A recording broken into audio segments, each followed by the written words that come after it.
देखील कार्यकर्त्यांना जावं लागतं. ती सुशिक्षित मंडळी आहे आणि विरार पालघर अशा फार लोकांवर राहतात.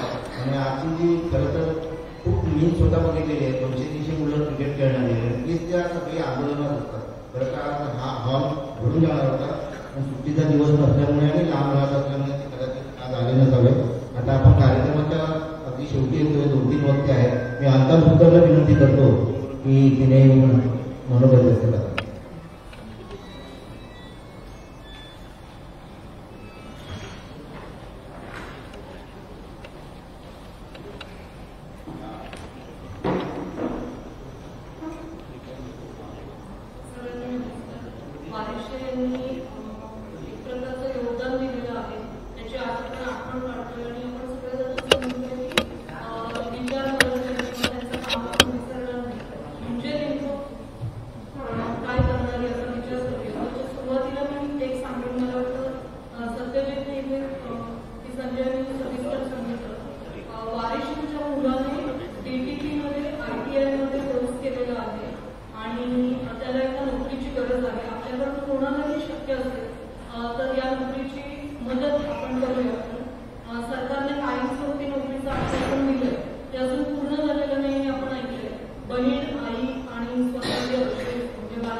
महामुंबई एसीचं आंदोलन मला आठवतंय मी कव्हर केलं होतं आणि तेव्हा ते असे महत्वाचे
याचं उदाहरण घेऊन आणि अगदी विशिष्ट अगदी पत्रकार आहे तिने घालून दिलेलं आहे. त्यामुळे मला असं वाटतं रस्ता खूप कठीण आहे, पण आपण निराश न होता ही जी लढाई आहे किंवा आपली जी चाल आहे ती पुढे चालू ठेवूया. या सगळ्या कार्यक्रमामध्ये मला सहभागी करून घेतलं त्याबद्दल मी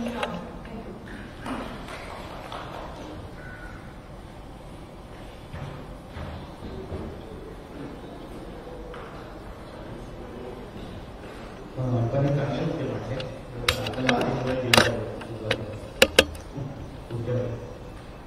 तर सोयीत मिश्र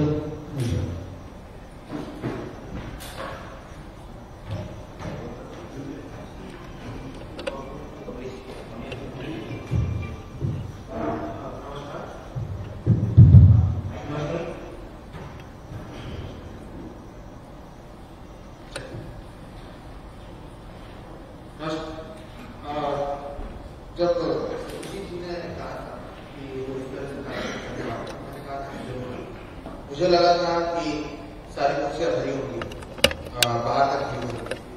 एक पत्रकार खबर लिखता है और पत्रकार को उसे मार दिया जाता है. मुझे लगा आज के दिन तो सब लोग शायद साथ हैं, लेकिन खाली कुर्सियां बताती हैं कि महाराष्ट्र देश में पत्रकारिता के हाल कैसे. ये पहली बार नहीं है जब मैं शशिकांत वाजपेयी को नहीं करता था. पिछले साल जब इस तरह की खबर आई तब हमने इसे कवर तो किया था. उसके बाद मुझे याद है हमारी मुलाकात के साथ पहली बार महात्मा गांधी के स्टैचू के नीचे हुई थी और वहां पर भी मैं जतिन देसाई सर हम लोग सब थे. वहां पर भी यही चेहरे जो यहाँ पर अधिकांश लोग दिख रहे हैं वही चेहरे वहां पर थे. आज के दिन तो कम से कम मुझे लगा था कि मुंबई में कोई बड़ी खबर नहीं है. तो जो मेन स्ट्रीम मीडिया के संपादक हैं, बड़े बड़े संपादक हैं, जो बड़े बड़े चैनल में उनके यहाँ पर मंत्री आते हैं, उनकी बातों का उतना वजन होता है, वो लोग आएंगे यहाँ पर. संपादक तो वही लिखते हैं जो हर जगह पे आते हैं और वही यहाँ पर भी आते हैं. इससे पता चलता है कि यहाँ पर हालात किस तरह से है. शशिकांत वाजपेयी जैसे ऐसे तमाम लोग हैं जो महाराष्ट्र सहित अलग अलग जगहों पर हैं. इन्हें मेन स्ट्रीम मीडिया में स्ट्रिंगर के नाम से जाना जाता है. ना ही पैसे मिलते हैं, ना ही उन्हें नाम मिलता है. उनके नाम पर बड़े बड़े जो मुंबई के पत्रकार हैं वो उन्हें अवार्ड भी मिल जाता है, नेशनल अवार्ड तक मिलता है. लेकिन ये फिर भी पत्रकारिता के लिए ही काम करते हैं और शायद यही करते करते इनकी मृत्यु हो गई. मुझे लगता है कि अब जब मैं बैठा हुआ था इनकी तस्वीर देख रहा था, मुझे लगता है कि इन्हें पता था, इन्हें महाराज ये तस्वीर भी देखिए. जो पत्रकार ईमानदार से काम करता है उसके पास 4 पहिया का गाड़ी नहीं, वो एक्टिवा पर है, वो भी एक पेट्रोल पंप पर था, उससे मारने वाला जो है कार गाड़ी में रहता है. उन्हें पता होगा शायद कि उनकी अगर मौत होती है तो ज्यादा पत्रकार उनके लिए बोलेंगे. शायद मुझे ये बात पता होगा, ऐसा मुझे लगता है, क्योंकि वो जब वहां पर लिखते थे और बाकी पत्रकार नहीं लिखते थे तो शायद उन्हें असलियत पता थी कि किस तरह से होती है. और यहाँ पर आज एक बार फिर से जब बड़े बड़े लोग नहीं हैं तो भी कई लोग वोट दे रहे हैं. मेरे पास वोट शायद नहीं. मैंने देखा है निखिल वागे सर लेटेस्ट एग्जाम्पल है, उनके साथ जिस तरह से ट्रोलिंग हो रही है, जो सारी चीजें हो रही है, कितने जगह पर ये बात होती है. पीछे कमलेश सर बैठे हैं, उनके साथ क्या कुछ हुआ है, कितने लोगों ने बात की. ये जो खाली कुर्सियां हैं आप अपने प्रेस क्लब चले जाइए, देखिए कितने बड़े बड़े पत्रकार बैठे हैं. अभी शायद सागर बंगला होता और दिवाली की मीटिंग होती तो इससे ज्यादा पत्रकार यहाँ पर लाइन लगाकर बैग लेने के लिए खड़े होते, लेकिन यहाँ पर वो आए नहीं है. बहरहाल उम्मीद करते हैं कि इस तरह की चीजें आगे ना हो और हमारे जैसे लोगों को यहाँ पर ना आना पड़े. मुझे पता है समय कम है, 2 ही चीज करूंगा. फिलहाल देश में 16 ऐसे पत्रकार जिनके खिलाफ यूएपी के मामले दर्ज हुए हैं. 7 जो है वो अपनी जेल में है. प्रदीप गुप्ता है अभी रिसेंट एग्जाम्पल. इमरजेंसी के दौरान भी वो जेल में थे. आप जब दूसरी सरकार है तब भी वो जेल में है. बारसों की बात आती है तो तमाम लोग कई सारी चीजें कह रहे हैं. अब अगर ये मुद्दा उठेगा तो तब भी कई लोग कई सारी चीजें कहेंगे. हम मुंबई में है, यहाँ पर प्रदूषण से हालात खराब है और यहाँ पर जो मुख्यमंत्री है वो डीप क्लीन, और जहाँ पर अच्छा वातावरण है वहां पर आप चाहते हैं कि पेड़ों को काटा जाए और वहां पर एक फाइनल लाया जाए. बहरहाल ये सारी चीजें होती रहेंगी. हम उम्मीद करते हैं कि जो ये इको चेंबर में हम रह रहे हैं इसकी संख्या बढ़ेगी, क्योंकि शायद जरूरत है नए लोगों की और नए पत्रकारों की कि वो सुनाए. जाते जाते जो लोग यहाँ पर नहीं है, जो बड़ी बड़ी बातें करते हैं टीवी और बातचीतों पर, उनके लिए केवल ये कहना चाहूंगा कि समर शेष है, नहीं पाप का भागी केवल व्याग. जो तटस्थ है समय लिखेगा उनका प्रण. नमस्कार.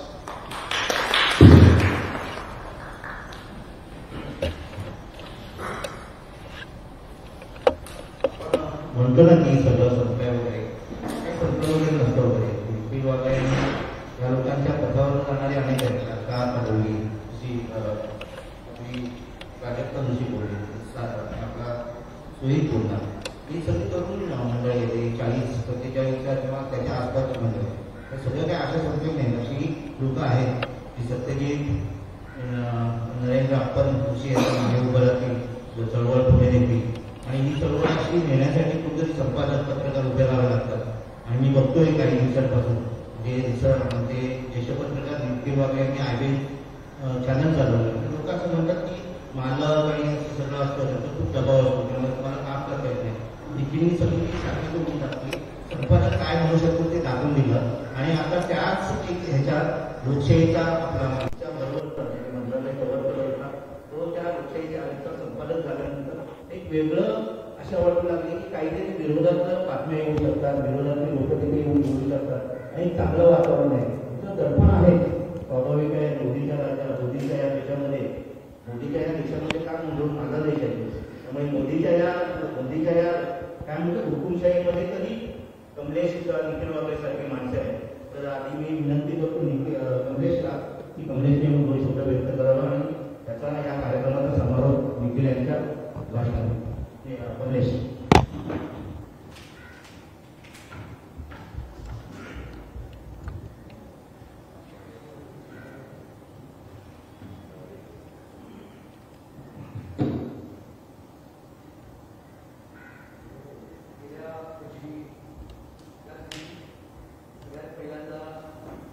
शशिकांत परिषदेची बातमी आहे आणि खरं तर मी तेव्हा नुकताच लोकशाही माहितीला जॉईन म्हणून 10 दिवस झाले आणि तेव्हाची बातमी बातमीचा आठवडा केला गेला पाहिजे. कारण मला वाटतं त्या सुरुवातीला बातमी कुठेच आलेली नव्हती. सकाळपासून त्या बातमीला आम्ही उचलून धरला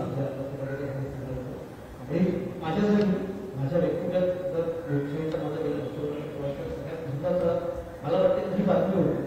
इथून सुरुवात करता आली आणि भूमिका घेणं आपण का गरजेचं आहे हे दाखवण्यासाठी तर मार्ग शशिकांत परिषदेने दाखवला. काय भेटले आम्हाला तो मार्ग दाखवला म्हणून आपला दिवस माझ्यासाठी तितकाच महत्त्वाचा आहे. तितका पत्रकारितेच्या स्वातंत्र्याबद्दल आपण बोलताना शशिकांत परिषदेचा उल्लेख करणं इतकं महत्त्वाचं आहे. मी हा फोटो बघितला, 2 फोटो इथे शशिकांतचा फोटो असणं स्वाभाविक आहे. त्या बाजूला त्या घटनेचा त्या हत्येचा फोटो तिथं होता. 2 फोटो मला वाटतं इथे मिसिंग आहेत, असायला हवे होते. कदाचित इथे कुठेतरी उघड नाही तर तिथे जवळ. दुसरा फोटो या बातमीची मागची बाजू असते तशी त्या गाडीची एक मागची बाजू आहे, तीच त्या बातमीची मागची बाजू पण आहे. त्या गाडीच्या मागे आराध्य नावाचा एक लोगो होता. तो त्या रत्नागिरी रिफायनरी प्रोजेक्ट लिमिटेड जे काय त्यांचं पेट्रोकेमिकल जे आहे त्याचा लोगो होता. आणि ज्या व्यक्तीची ही गाडी होती ज्याने शशिकांतला चिरंजीवाची हत्या केली त्यांचा आदल्या दिवशी आलेला काही राज्यकर्त्यांसोबत होतो ज्याच्यावरती शशिकांतने प्रश्न उपस्थित केला होता. माझ्या मते फक्त ज्याला आपण कायद्याच्या भाषेमध्ये काय एव्हिडन्स ऍक्टमध्ये ज्याला कोरॅबोरेटिव्ह एव्हिडन्सेस म्हणतो तेच नाही, तर हे शशिकांतच्या लढाईला कोरॅबोरेट करणारे आणि आजच्या परिस्थितीला कोरॅबोरेट करणारे 2 फोटो आहेत. हेही आपण तिथे कदाचित ठेवायला आहेत. आपल्या सगळ्यांना ती माहितीच आहे गोष्ट. इथे जसं रोहित पगाशी म्हणाला की तीच चेहरे आहेत, तीच लोक आहेत जी वर्षभर त्याबाबत बोलतायत, त्याबद्दल भूमिका म्हणतात, तीच लोक इथे दिसतात. पण कोणत्याही पलीकडे जाऊन हे फोटो वारंवार लोकांना दिसतात.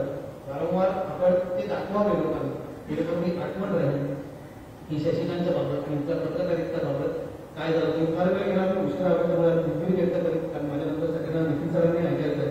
पण 2-3 गोष्टी मला महत्त्वाच्या इथे सांगाव्याच्या वाटतात. म्हणजे त्याची मुद्दा निघाला की पत्रकारांच्या संघटनेने दबाव टाकला म्हणून ही गोष्ट झाली की अत्यंत इथे मला वाटतं महत्त्वाची आहे. कदाचित तेव्हा जर तो दबाव पत्रकार संघटना असली ज्या ज्या माध्यमांनी त्या बातम्या उचलल्या का ज्यांनी आवडती आवाज उचलला तेव्हा जर ही गोष्ट समोर आली नसती तर कदाचित शशिकांतचा मृत्यू हा अपघाती मृत्यू म्हणून कुठल्या तरी पानामध्ये निघून गेला असता आणि तो कोणाच्याही लक्षात आला नसता आणि तो आरामात लावला जातो. पण सगळ्या पत्रकार संघटनांची त्याच्यामध्ये असणारी भूमिका ज्या ज्या पत्रकारांनी स्थानिक पत्रकारांनी आंदोलनाशी संबंधित कार्यकर्त्यांनी याबाबत ती भूमिका घेतली, आवाज उचलला. त्यामुळे सरकारला किमान त्याच्यामध्ये लाजेकाजे सतर्क होईना आणि इच्छेने का होईना त्याच्यामध्ये तक्रार घ्यावी लागली. त्याचा फॉलोअप आपण घेऊ हे आपलं पुढचं काम. कारण तिथेच हे मधल्या काळात अनेक गोष्टी समोर येत होत्या की त्याच्या हत्येचा त्यांना काय कॅन्सर ट्रीटमेंट मिळते वगैरे वगैरे अशाही अशा बातम्यांची येत होत्या. या सगळ्या गोष्टींकडे आपण तितकं सजगपणे पत्रकार म्हणून आणि सर्वसामान्यांनी त्याच्याकडे लक्ष ठेवणं गरजेचं आहे. सगळ्यात दोन गोष्टी मला महत्वाच्या आहेत. त्या सगळ्यांमध्ये फ्रीडम ऑफ स्पीचचा आपण नेहमी ते वारंवार उल्लेख झाला. पत्रकारितेचं स्वातंत्र्य जे शशिकांतने केलं तर मला एक गोष्ट म्हणजे त्याच्यात पलीकडे कदाचित पटेल पटनाने पण आय थिंक हे कलेक्टिव्हली फेल्ड शशिकांत त्याच्या व्यवस्थेमध्ये अनेक मुलांनी तो मुद्दा उपस्थित केला की त्याला त्याचं सुप्रीम सॅक्रिफाईस करावं लागलं, त्याला सर्वोच्च बलिदान द्यावं लागलं, आपला जीव गमावा लागला, तेव्हा त्याची दखल घेतली गेली. त्यामुळे दखलगिरीपर्यंत वाट का बघावी आपण सगळ्यांनी अशा सगळ्यांना जे या देशाच्या संविधानाचा आवाज बनत आहे, जे इथल्या तुमच्या फ्रीडम ऑफ स्पीचचा, फ्रीडम ऑफ एक्सप्रेशनचा आणि फ्रीडम ऑफ प्रेसचा आवाज बनत आहे, त्या सगळ्यांना आपण वेळीच त्यांच्या मागणी उभे राहिलो नाही तर आपल्याला कदाचित फक्त इथे उभं राहून सगळ्यांना श्रद्धांजली व्हावी लागेल. आज फक्त आपण ह्याच्यामध्ये शशिकांतला एकट्यालाच आपण इथे आदरांजली वाहत नाही, त्यावेळेस जे लोक गप्प बसून त्यांच्या पत्रकारितेत आपण इथे निमित्ताने आदरांजली म्हणणार नाही, श्रद्धांजलीची काय इथे वाहू शकतो. फ्रीडम ऑफ स्पीच आणि एक्सप्रेशन कायदेशीर दृष्ट्या आपल्याला घेतलेले संरक्षण दिलं आहे, पण या गोष्टी घटनात्मक आपण त्याला जो त्याचा पाया आहे की या आपल्याला का दिल्या गेल्या ह्या गोष्टी फ्रीडम ऑफ स्पीचला एक सगळ्यात महत्वाची दुसरी बाजू जी आहे ते पब्लिक ओपिनियन जेव्हा जनरेट होतं हे खरं तर फ्रीडम ऑफ स्पीच आणि त्याचीच कदाचित राज्यकर्त्यांना जास्त भीती वाटत होते. कारण फ्रीडम ऑफ स्पीच मी जेव्हा पत्रकार म्हणून व्यक्त होतात तुम्ही सामान्यांच्या जनसामान्यांच्या भावना एका गावात काय चालू आहे, त्या रस्त्यांमध्ये काय चालू आहे, त्या पालावर काय चालू आहे हे तुम्ही लोकांसमोर जेव्हा मांडतात तेव्हा त्यांना आवाज मिळतो आणि तो आवाज जेव्हा कलेक्टिव्ह व्हायला लागतो काय पब्लिक ओपिनियन म्हणतात ते पब्लिक ओपिनियनच जनरेट होऊ नये अशी इथल्या राज्यकर्त्यांना भीती असते. ज्यांना परवा भारतरत्न मिळाला त्या लालकृष्ण अडवाणींचं एक वाक्य होतं इमर्जन्सीच्या काळात, जेव्हा आज टू बेंड इन क्रॉड. आज त्याच्याही पेक्षा कदाचित वाईट परिस्थिती कॉलिंगचं पुढे काय असतं, सरपटण्याच्या पुढे काय असतं मला माहित नाही, पण तशी परिस्थिती आहे. तिथल्या माध्यमांनी फक्त आपली भलामण करावी, भाववाही करावी, सरकारला भाव म्हणावं, सरकार बळकट जिंकून आणू शकतं, मोदी बळकट जिंकून आणू शकतात असं म्हणावं, अशा प्रकारची विधानं करावी आणि पब्लिकने आपल्याला चॅनल म्हणावं, मीडिया म्हणावी अपेक्षा देखील बाळगणं ही सध्याच्या राज्यकर्त्यांची अपेक्षा आहे. आणि आता तर नवीनच एक चिअर लीडर होते, आता टिअर लीडर सुद्धा आलेले आहेत. त्यामुळे या सगळ्यांच्या याच्यामध्ये गर्दीमध्ये जे काही सेम व्हॉइसेस आहेत, जी लोक भूमिका मांडतात, जे लोक इथे उभं राहण्याची हिंमत करतात, तरीपर्यंत आपल्याला माहिती पडतो तरी आपण सगळ्यांनी त्यांच्यासोबत उभं राहणं गरजेचं आहे. सरकारची एक सिस्टम तयार झालेली आहे सध्याच्या स्थितीमध्ये, एक कन्स्ट्रक्टिव्ह क्रिटिसिझम ज्याला आपण म्हणतो ते अजिबातच ऐकून न घेण्याची एक स्थिती तयार झाली. मीडियाला ट्रोल करणारा ट्रोलर गँग ज्यांना एक व्हॅलिडेशन आहे, ज्यांना एक लेजिटिमसी प्राप्त झालेली आहे की अमुक गोष्टीला तुम्ही जर आमचा विचार मांडला नाही तर तुम्ही आमच्या विरोधात आहात. If you are not with us, you are against us. If you are criticizing the government, you are criticizing the nation. या सगळ्या ज्या थेरीज मांडल्या जात आहेत त्याला बळ देण्याचं काम, त्याला कुठेतरी एक लेजिटिमसी देण्याचं काम सरकार करणं सध्याच्या राज्यकर्त्यांकडून केलं जात आहे. हे सगळ्यात दुर्दैवी आहे आणि अशा दुर्दैवी व्यवस्थेचे बळी शशिकांत सारखे पत्रकार ठरत असतात. पुढे याची कदाचित वाढतच जाईल जर हा कलेक्टिव्ह व्हॉइस आणि हा सेम व्हॉइस आपण जिवंत ठेवला नाही तर. आपल्याकडे सध्या ज्यांनी ज्यांनी हा असा आवाज उचलण्याचा प्रयत्न केलेला आहे त्यांना तर हे आजपर्यंत हे आज होत आहे का पत्रकारितेचा आवाज आज दाबला जातो. सगळ्यात पहिला दोन मिनिटात काय झाला जतीन सरांनी सांगितलं की ही आजची परिस्थिती इट हॅज बीन प्रिव्हिलिंग हे आज झालेली अशी घटना नाही, पण आज तिने जे भयानक आणि अकराळ करून प्राप्त केलेलं आहे ते जास्त भीतीदायक आहे. पूर्वीही डिफेमेशन होते पत्रकारांवरती, अनेकांवरती ते बसलेले अनेक पत्रकार असे वकील सर गेले 30-35 वर्ष अजूनही डिफेमेशनच्या केसेसला फाईट करतात. मीही येतात 100 कोटीची डिफेमेशन ही फाईट करतोय. डिफेमेशनच्या केसेस सोडून द्या तरी त्याला खूप किरकोळ केस वाटायला लागले, पण सेडिशन सारखे देशद्रोहासारखे गुन्हे पत्रकारांवरती दाखल व्हायला लागले, पत्रकारांवरती PMLA सारखे गुन्हे दाखल व्हायला लागले. आणि आता एक नवीन शस्त्र IT ऍक्टचं मिळालेलं आहे. IT ऍक्ट खाली पत्रकारांना अटक करण्याची वेगवेगळी शस्त्र त्या व्यवस्थेकडे आहेत. त्याला कसं फाईट करावं यासाठी मला म्हणतात आपल्या सगळ्यांनी पत्रकारांना त्याही कायद्याचं ज्ञान देणं पत्रकारांना मोठ्या जणांना असतं, पण ग्रामीण भागात छोट्या भागांमध्ये काम करणारे जे पत्रकार आहेत त्यांना हे देणं खूप जास्त गरजेचं आहे. सपोर्ट आपला मिळणं इथे खूप गरजेचं आहे असं मला वाटतं. पुन्हा फार वेळ घेणार नाही, वकील सरांना तुम्हाला सगळ्यांना ऐकायचं परिस्थिती फार वाईट आहे असं अनेकांना वाटतं, पण मला असं वाटत नाही की फार वाईट आहे. मला उलट मी नेहमी मागे एका कार्यक्रमात म्हटलं होतं की पुण्याच्याच कार्यक्रमात तुमच्या कार्यक्रमात मी म्हणालो होतो की उलट आता मला वाटतं की परिस्थिती पत्रकारिता करण्यासाठी खूप उत्तम आहे. हा काळ पत्रकारिता करण्यासाठी खूप चांगला काळ आहे. आता त्या काळामध्ये मला फार त्याला झुला जर्नलिझम, मुलाच्या जर्नलिझम, ऍक्टिव्हिझम असं म्हटलं येतं. ऍक्टिव्हिस्ट जर्नलिस्ट असा एक नवीन संज्ञा आपण तेव्हा ऐकली होती. पण आता त्याच्याही पेक्षाही वेगळी परिस्थिती मला वाटतं. अशा परिस्थितीत जेव्हा तुम्हाला खरंच सरकारला जाब विचारण्याची ही संधी आहे, इतक्या सगळ्या गोष्टी तिथे घडताना तुम्हाला दिसतात, त्याविषयी जर तुम्ही बोलणार नसाल तरी त्या परिस्थितीला तुम्ही खूप चांगली नाही असं म्हणत असाल, आय थिंक आपण कुठेतरी त्याच्यात चूक करतो. ही परिस्थिती सगळ्यात उत्तम आहे. पत्रकारांनी काम करावं, सामाजिक कार्यकर्त्यांनी एक नवीन ज्या आपल्या सोशल मीडियाच्या काळामध्ये एक शब्द आहे कोलॅबोरेशन. हे असं कोलॅब वारंवार झालं पाहिजे. मागे सोहितलाच म्हणालो होतो, सोहितने जेव्हा आमच्या चॅनलला तुमचा काय आला त्या सोहित तुमच्या चॅनलला आला आणि आम्ही कसं काम करतो बंदीच्या काळात दाखवलं होतं, तर मी त्याला एक प्रकारचा कोलॅब म्हणतो. निखिल सर आले होते म्हणतात त्यांचा इंटरव्ह्यू केला, तर या सगळ्या गोष्टी आपण एकत्र दिसलो. आपण सगळे ज्यांना एक भूमिका आहे, ज्यांना एक आवाज आहे आणि ज्यांना कुठेतरी संविधानाची देशाची काळजी, आपला देश म्हणतो मी परत एकदा संजय दादा, आपल्या देशाची ज्यांना काळजी आहे त्या सगळ्यांनी ते अशा प्रकारचे कोलॅब करणं गरजेचं आहे. कोलॅब म्हणजे मी सोशल मीडिया कोलॅब फक्त म्हणत नाही, पण अशा कार्यक्रमाच्या माध्यमातून होणारा हा कोलॅब आहे, हा करणं गरजेचं आहे.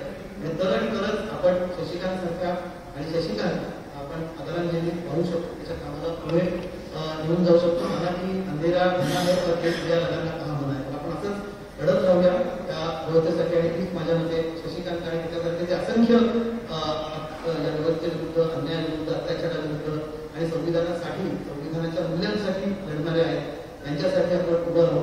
त्यांना एक प्रकारे त्यांच्या कार्याला आपण त्यांची पोच पावती देऊ शकतो. एवढं म्हणून मी थांबतो.